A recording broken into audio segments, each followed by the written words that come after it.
Hey folks, I thought I'd try something a little bit different today. It's my birthday and I saw all the Facebook birthday wishes and thought it was pretty neat that I knew most all of everybody that was on there wishing me happy birthday, which is pretty neat. And a lot of them are guitar players, so I thought I'd do something a little different here and give something to everybody else here. If you're a guitar player, and if you're not a guitar player, this probably is a wasted effort on you. And if you are a guitar player, this is a lick that I came up with this morning. Just kind of fell out, just fell out of the guitar more or less. And it's kind of a neat lick in the sense that there's a lot going on. There's a lot of different patterns in it. Well, I'll just try to get through it, and then I'll explain it to you and break it down for you a little bit. And I think most of you can pick it up pretty easy.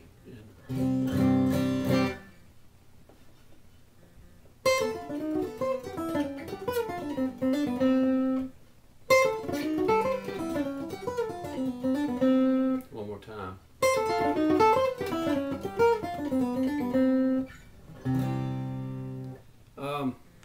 I'm hearing this basically kind of, you can use it in a lot of places. It's a neat little lick, and I'll get into the lick in a second.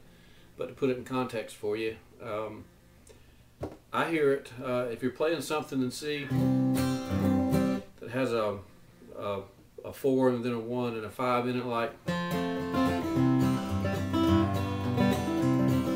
something like that towards the end of a section. You could put it in something like that. Specifically, I heard it kind of as part of a riff you could use in at the end of Beaumont Rag.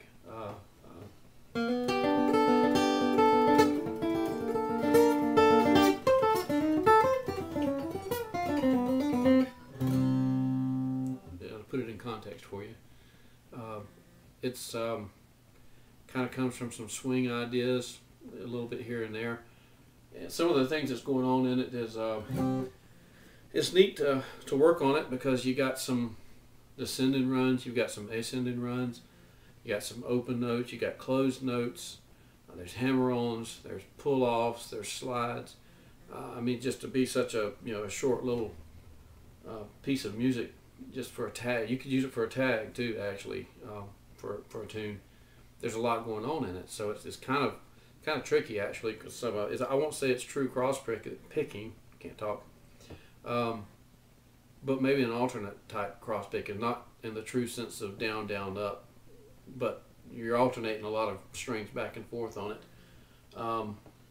It's kind of hard to do, and what I'll have to do is play it through one time, and then maybe I can break it down, which is how I was able to get through it once I figured out in my head where I wanted to go with it. But it's like.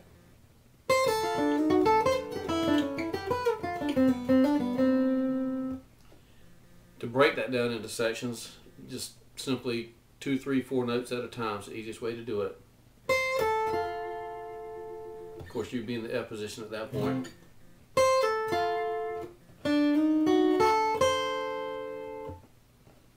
So far you're up to, then break down to there. And at that point, be back in the, if you were doing this, that's how far you would be along.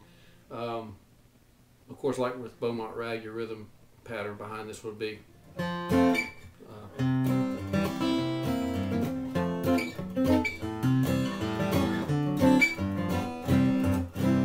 something along those lines. But the lick, getting back to the lick here, the first few notes is, then slide, so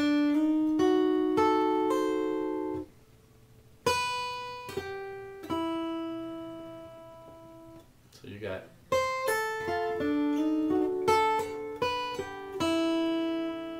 then the second part would be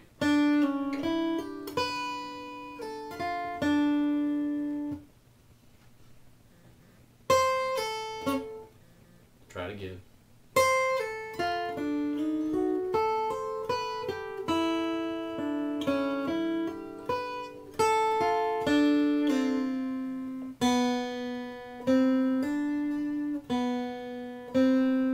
Really all there is to it, but like I say, it's easier to break down into sections, and rather than me try to break it down 2-3 notes at a time.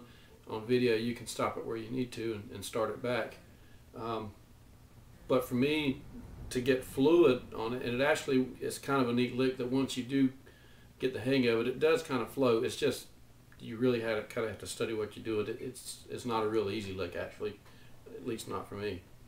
But it does kind of have a flowing repetitiveness to it. That once you find that little bit of a groove, I think it'll come to you a little bit easier. But I will give you one tip on this.